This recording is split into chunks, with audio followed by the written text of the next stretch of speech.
Assalamualaikum warahmatullahi wabarakatuh. Apa kabar semuanya?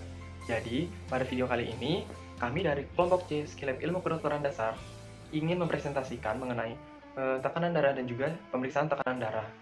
Untuk lebih lengkapnya, mari kita tonton videonya. Selamat menonton. Baik, di sini saya akan menjelaskan mengenai definisi dan juga pemeriksaan tekanan darah. Jadi definisi tekanan darah itu merupakan gaya atau dorongan yang dialirkan ke dinding arteri pada saat darah dipompa keluar dari jantung ke seluruh tubuh, menurut Palmer tahun 2007. Kemudian menurut Shapes tahun 2005, tekanan darah adalah tenaga yang terdapat pada dinding arteri pada saat darah dialirkan. Tenaga ini mempertahankan aliran darah dalam arteri agar tetap lancar. Kemudian saya lanjut pada definisi dari pemeriksaan tekanan darah. Jadi, pemeriksaan tekanan darah itu merupakan pemeriksaan yang dilakukan dengan menggunakan alat khusus bernama sphygmomanometer yang bertujuan untuk mengukur tekanan pada pembuluh darah arteri ketika jantung sedang berdenyut. Tes ini biasanya dilakukan pada pemeriksaan dokter rutin agar mendeteksi apakah adanya tekanan darah tinggi atau hipertensi pada pasien.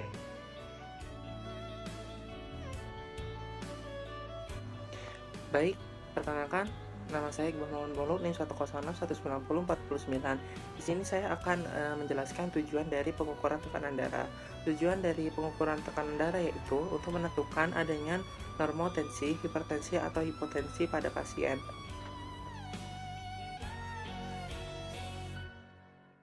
Di sini saya akan membahas tentang tekanan darah pada bayi. Biasanya tekanan darah pada bayi normal untuk usia di bawah 1 bulan yaitu 45/30 mmHg hingga 80/55 mmHg. Tekanan darah ini akan naik dengan seiring pertumbuhan si bayi. Oleh karena itu, tekanan darah normal pada bayi usia di bawah 1 tahun yaitu dia lebih tinggi dengan tekanan darah 65/35 mmHg hingga 100/65 mmHg. Selanjutnya adalah tekanan darah normal pada anak-anak. Dalam anak-anak sendiri bisa dikelompokkan menjadi kelompok balita, kelompok anak sekolah, dan kelompok remaja. Di sini yang saya akan tambahkan adalah kelompok remaja. Untuk tekanan darah normal pada kelompok remaja mulai dari 90/50 mmHg sampai dengan 120/80 mmHg. Assalamualaikum warahmatullahi wabarakatuh. Perkenalkan, nama saya Febriana Kapurlesari dengan NIM 1061940, kelompok C dari Skillab Ilmu Kedokteran Dasar. Di sini saya akan menjelaskan tekanan darah pada orang dewasa. Jadi secara umum tekanan darah pada orang dewasa itu mencapai 95/60 mmHg sampai 135/80 mmHg. Jika sudah mencapai 135/80 mmHg atau lebih, maka dia berada di ambang hipertensi. Sebaiknya kita mencari tahu faktor penyebab hipertensi dan juga cara mencegahnya.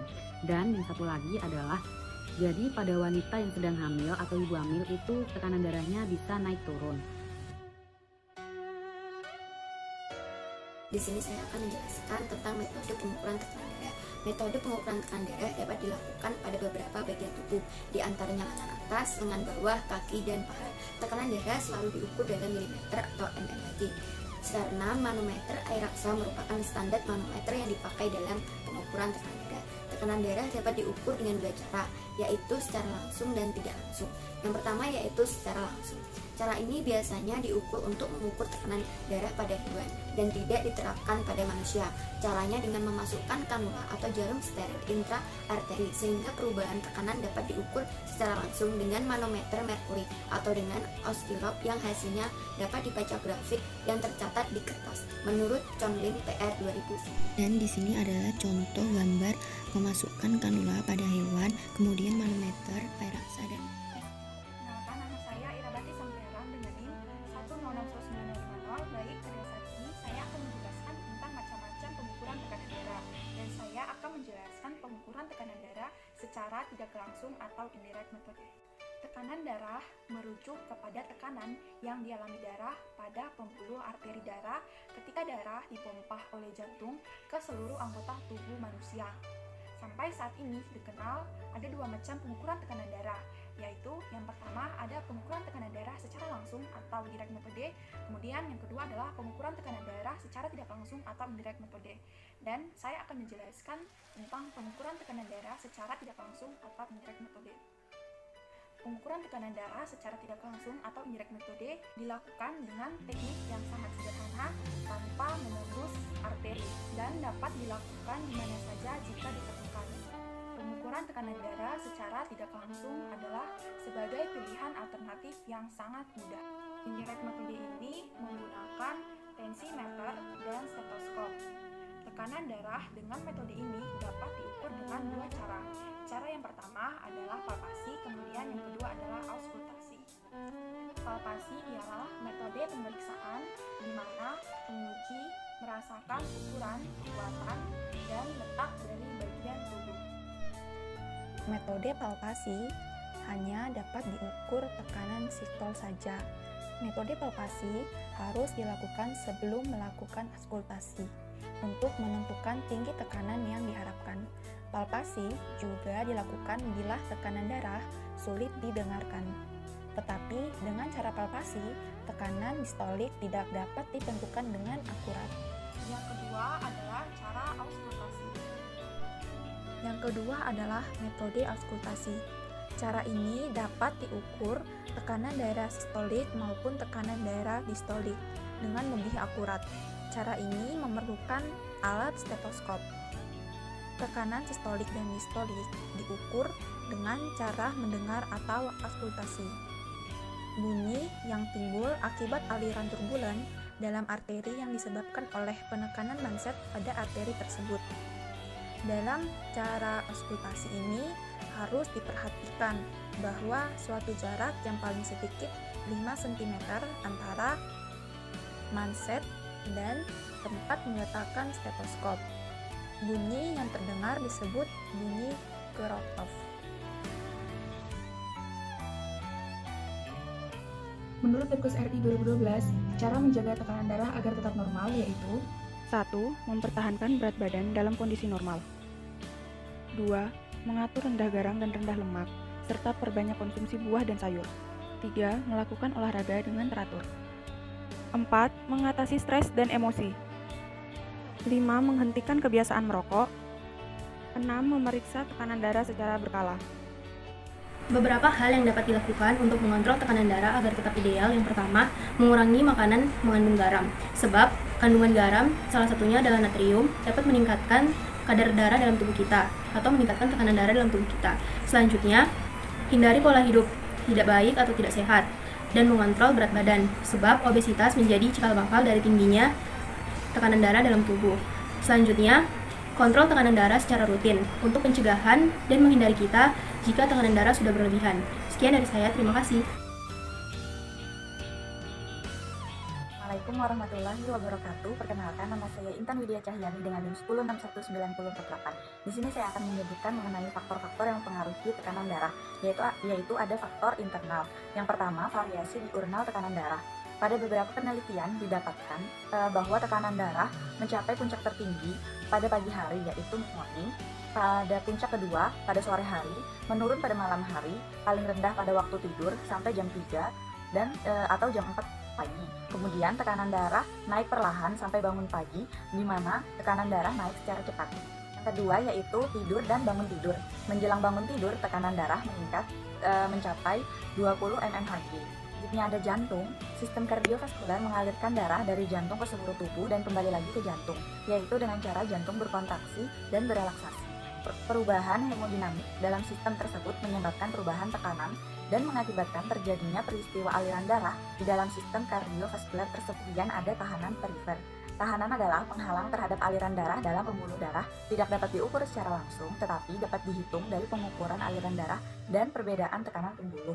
Sedangkan tahanan perifer total adalah keseluruhan tahanan yang terdapat di sirkulasi sistemik. Kemudian ada volume darah. Volume darah dalam tubuh dipengaruhi oleh volume cairan ekstraseluler, sehingga peningkatan volume cairan ekstraseluler akan meningkatkan volume darah. Peningkatan volume darah akan meningkatkan tekanan pengisian sirkulasi rata-rata, yang kemudian akan meningkatkan aliran balik darah vena ke jantung, sehingga menyebabkan peningkatan curah jantung. Lalu ada viskositas darah. Viskositas darah adalah kekentalan darah sebagai zat cair yang banyak mengandung unsur kimia. Viskositas darah dipengaruhi oleh hematokrit, sehingga peningkatan hematokrit akan meningkatkan viskositas darah. Yang terakhir adalah distensibilitas dinding pembuluh darah. Ciri khas sistem vaskular yang penting adalah semua pembuluh darah bersifat distensibilitas. Misalnya, anterior menurunkan tegangannya ketika tekanan di dalam anterior meningkat. Perkenalkan, saya Kristiana Domisila Firstatukan, NIM 1061956. Di sini saya akan menjelaskan faktor penyebab tekanan darah tinggi atau hipertensi. Hipertensi sendiri disebabkan oleh berbagai faktor yang sangat mempengaruhi satu sama lain. Kondisi masing-masing orang tidak sama, sehingga faktor penyebab tekanan darah tinggi pada setiap orang sangat berlainan. Faktor yang pertama yaitu faktor yang tidak dapat diubah. Yang pertama ada faktor genetik. Adanya faktor genetik pada keluarga tertentu akan menyebabkan keluarga tersebut mempunyai risiko menderita hipertensi. Individu dan orang tua hipertensi mempunyai risiko 2 kali lebih besar untuk menderita hipertensi daripada individu yang tidak mempunyai keluarga dengan riwayat hipertensi. Yang kedua, umur. Individu yang berumur di atas 60 tahun, 50-60% mempunyai tekanan darah lebih besar atau sama dengan 140/90 mmHg. Hal ini mempunyai pengaruh degenerasi yang terjadi pada orang yang bertambah usianya. Yang ketiga, jenis kelamin. Hipertensi pada usia dewasa lebih banyak terjadi pada pria. Usia 55 tahun, sekitar 60% penderita hipertensi adalah wanita. Hal ini berkaitan dengan adanya hormon estrogen. Wanita yang belum mengalami menopause, hormon estrogen berperan dalam meningkatkan high density lipoprotein atau HDL yang melindungi pembuluh darah dari kerusakan. Seiring bertambahnya usia, hormon estrogen akan berkurang dan menyebabkan wanita rentan mengalami hipertensi setelah menopause. Etnis, tekanan darah tinggi banyak terjadi pada orang berkulit hitam daripada yang berkulit putih. Belum diketahui secara pasti penyebabnya, namun pada orang berkulit hitam ditemukan kadar renin yang lebih rendah dan sensitivitas terhadap vasopressin yang besar.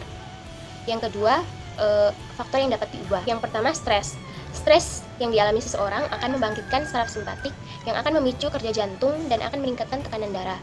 Yang kedua, obesitas atau kegemukan. Penderita obesitas berisiko hipertensi 5 kali lebih tinggi dibanding mereka yang memiliki berat badan normal. Kurangnya aktivitas dan terlalu banyak menerima asupan kalori dapat menimbulkan obesitas hingga penderita tersebut akan mengalami kekurangan oksigen sehingga jantung harus bekerja lebih keras. Yang ketiga, asupan makanan. Asupan makan yang menjadi penyebab terpenting dalam terjadinya hipertensi adalah natrium. Asupan garam yang tinggi dapat menimbulkan perubahan tekanan darah. Yang keempat, merokok. Nikotin dalam rokok merangsang pelepasan adrenalin sehingga menyebabkan peningkatan tekanan darah, denyut nadi, dan tekanan kontraksi jantung. Selain itu, merokok juga dapat menyebabkan peningkatan kolesterol yang meningkatkan risiko terjadinya hipertensi. Yang kelima, alkohol. Penggunaan alkohol secara berlebihan juga akan memicu tekanan darah seseorang. Yang keenam, kurang olahraga.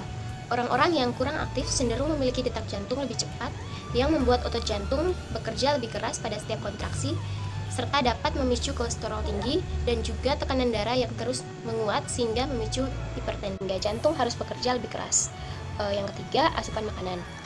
Asupan makan yang menjadi penyebab terpenting dalam terjadinya hipertensi adalah natrium. Asupan garam yang tinggi dapat menimbulkan perubahan tekanan darah. Yang keempat, merokok. Nikotin dalam rokok merangsang pelepasan adrenalin sehingga menyebabkan peningkatan tekanan darah, denyut nadi, dan tekanan kontraksi jantung. Selain itu, merokok juga dapat menyebabkan peningkatan kolesterol yang meningkatkan risiko terjadinya hipertensi. Yang kelima, alkohol. Penggunaan alkohol secara berlebihan juga akan memicu tekanan darah seseorang. Yang keenam, kurang olahraga. Orang-orang yang kurang aktif cenderung memiliki detak jantung lebih cepat, yang membuat otot jantung bekerja lebih keras pada setiap kontraksi, serta dapat memicu kolesterol tinggi dan juga tekanan darah yang terus menguat sehingga memicu. Perkenalkan, nama saya Kartika Yunita Permatasari, NIM 1061954 dari kelompok C. Di sini saya akan menjelaskan tentang faktor eksternal yang mempengaruhi tekanan darah. Faktor yang pertama yaitu umur. Tekanan darah seseorang cenderung akan meningkat seiring bertambahnya dengan usia. Hal ini dikarenakan semakin berkurangnya distensibilitas dinding-dinding pada pembuluh darah yang berakibat pada tekanan sistolik dan diastolik. Tekanan diastolik meningkat karena dinding pembuluh darah tidak lagi retraksi secara fleksibel pada penurunan tekanan darah. Faktor yang kedua yaitu jenis kelamin. Tekanan darah pada laki-laki lebih tinggi dibandingkan tekanan darah pada wanita. Hal ini dikarenakan pada wanita memiliki hormon estrogen dan progesteron yang dapat menjaga pembuluh darah tetap elastis. Faktor yang ketiga yaitu posisi tubuh. Posisi tubuh ini juga menentukan dalam perubahan tekanan darah. Misalnya saat duduk, berbaring, kemudian gerak tubuh, serta berdiri, ini memiliki tekanan darah yang berbeda-beda. Jumlah darah arteri pada dasarnya ditentukan oleh jumlah darah yang terkandung di dalam arteri tersebut. Variasi tekanan darah dapat terjadi bila pasien mengambil posisi yang berbeda-beda. Tekanan darah dalam arteri pada orang dewasa dalam keadaan duduk atau posisi berbaring pada saat istirahat kira-kira 120/70 mmHg. Kemudian faktor yang keempat yaitu kondisi ruang pemeriksaan. Suhu ruang, ketenangan, dan kenyamanan juga harus tetap diperhatikan. Apabila suhu ruangan itu dia terlalu dingin, maka dia juga dapat meningkatkan tekanan darah. Suhu ruangan yang baik adalah suhu ruangan normal, yaitu berkisar 20-25 derajat Celcius.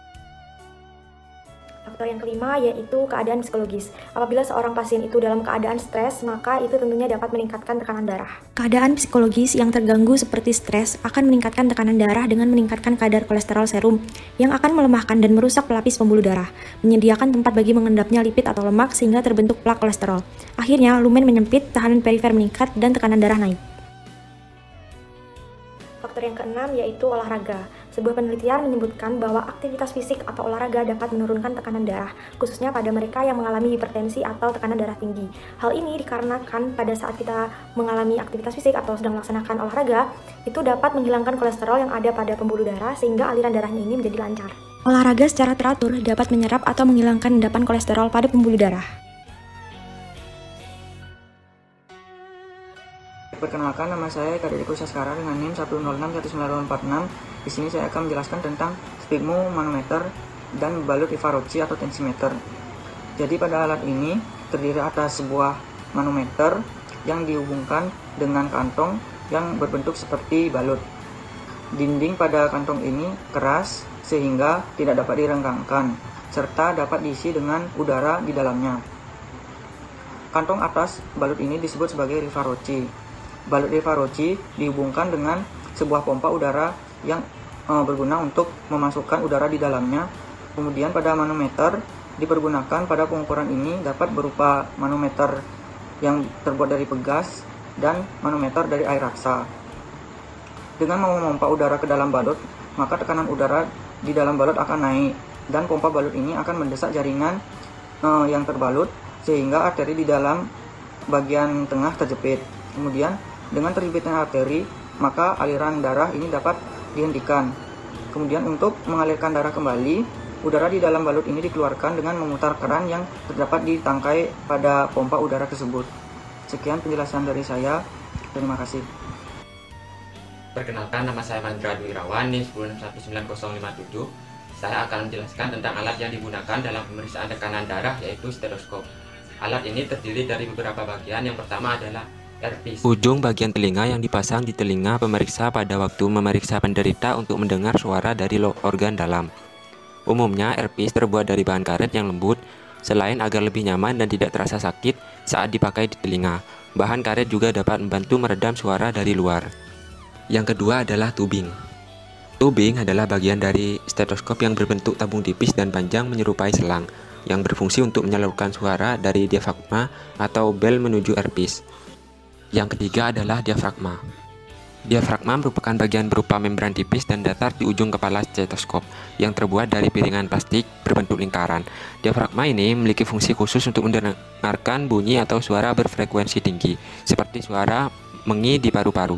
Sebagian jenis stetoskop hanya memiliki diafragma, sedangkan sebagian lainnya memiliki diafragma dan bel. Yang keempat adalah bel.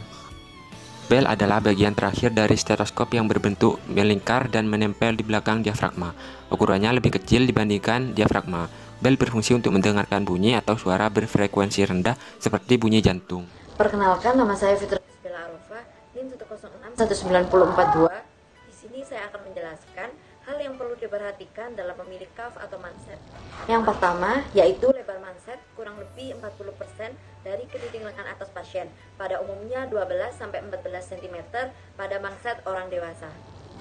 Kedua, panjang manset yang dapat dikembangkan kurang lebih 80% dari lingkar lengan atas pasien. Kemudian yang ketiga, jika tensimeter yang digunakan berjenis aneroid atau digital, sebaiknya dilakukan kalibrasi ulang secara berkala. Kemudian ini adalah contoh gambar dari tensimeter air raksa. Tensimeter air raksa pada awalnya menggunakan raksa sebagai pengisi alat ukur. Tensimeter air raksa ini memerlukan stetoskop untuk mendengar munculnya bunyi suara tekanan sistolik dan diastolik pada jantung. Inilah contoh gambar dari tensimeter aneroid. Tensimeter aneroid ini lebih aman karena tidak lagi menggunakan air raksa tetapi menggunakan putaran berangka sebagai penggantinya. Sama dengan tensimeter air raksa, tensimeter aneroid ini masih menggunakan stetoskop. Selanjutnya ada tensimeter digital. Tensimeter digital ini merupakan tensimeter yang lebih modern dan akurat, langsung menunjukkan hasil dalam bentuk angka.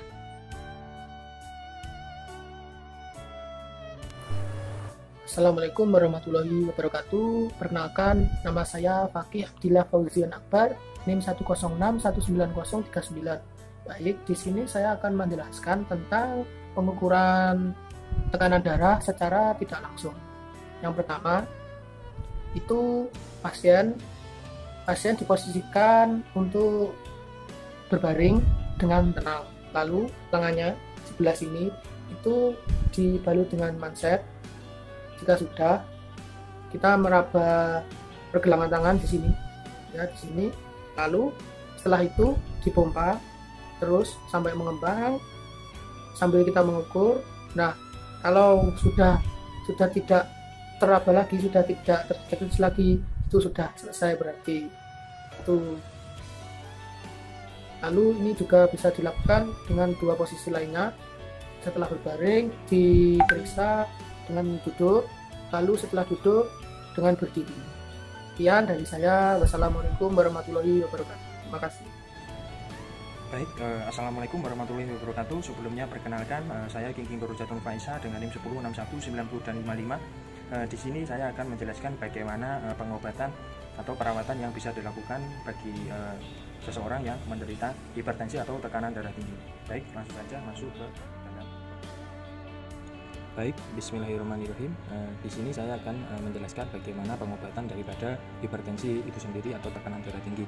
Hipertensi ini pengobatan yang bisa dilakukan ini menjalani gaya hidup sehat dan konsumsi obat anti hipertensi bisa menjadi langkah yang cukup efektif untuk mengatasi daripada hipertensi itu sendiri. Nilai tekanan darah dan resiko pasien terserang komplikasi seperti serangan jantung dan stroke akan menentukan pengobatan yang akan dijalani ke depannya. Secara umum terdapat dua prinsip dari pengobatan hipertensi itu sendiri, yaitu yang pertama ada perubahan gaya hidup, yaitu mengubah gaya hidup menjadi lebih sehat bisa menurunkan tekanan darah dalam beberapa minggu ke depan. Dan gaya hidup sehat yang perlu dijalani antara lain ini mengadopsi pola diet sehat atau DAS, yaitu Dietary Approach to Stop Hypertension, yaitu pola makan dengan lebih banyak mengkonsumsi buah, sayur-sayuran, susu rendah lemak, gandum, dan kacang-kacangan. Lalu ada mengurangi konsumsi garam hingga kurang dari 1 sendok teh per hari. Lalu ada berbanyak aktivitas fisik dan rutin berolahraga, serta diusahakan untuk menurunkan berat badan dan berhenti merokok, serta menghindari atau mengurangi konsumsi minuman yang beralkohol atau mengandung alkohol cukup tinggi. Lalu cara-cara di atas itu bisa dilakukan dengan atau tanpa dibarengi dengan obat anti hipertensi itu sendiri. Meski demikian, penerapan gaya hidup sehat lebih awal bisa membuat penderita ini terhindar dari konsumsi obat anti hipertensi. Untuk yang kedua selanjutnya yaitu penggunaan obat-obatan. Pada beberapa kasus penderita hipertensi atau tekanan darah tinggi itu harus mengkonsumsi obatan seumur hidup. Namun dokter bisa menurunkan dosis atau menghentikan pengobatan jika tekanan darah penderita sudah terkendali dengan merubah pola dan gaya hidupnya. Penting bagi pasien untuk mengkonsumsi obat dalam dosis yang sudah ditentukan dan memberitahu dokter jika ada efek samping yang kelak di kemudian hari akan muncul. Beberapa jenis obat hipertensi ini antara lain ini obat diuretik, yaitu fungsinya ini bekerja membuang kelebihan garam dan cairan tubuh melalui urin. Lalu ada antagonis kalsium, yaitu menurunkan tekanan darah dengan melebarkan pembuluh darah. Selanjutnya ada beta blocker yang berfungsi menurunkan tekanan darah dengan melebarkan pembuluh dan memperlambat detak jantung. Lalu ada ACE inhibitor, menurunkan tekanan darah dengan cara membuat dinding pembuluh darah ini lebih rileks daripada biasanya. Lalu ada angiotensin 2 reseptor blocker atau ARB. Fungsi obat ini hampir sama dengan ACE inhibitor, yaitu membuat dinding pembuluh darah menjadi lebih rileks. Selanjutnya dan yang terakhir ini ada penghambat renin. Obat ini berfungsi menghambat kerja renin, yaitu enzim yang dihasilkan ginjal dan berfungsi menaikkan tekanan darah. Sebagai contoh obat penghambat renin adalah aliskiren. Ya, mungkin sekian dulu video dari kelompok kami. Mohon maaf apabila ada salah kata dan kekurangan dari kami.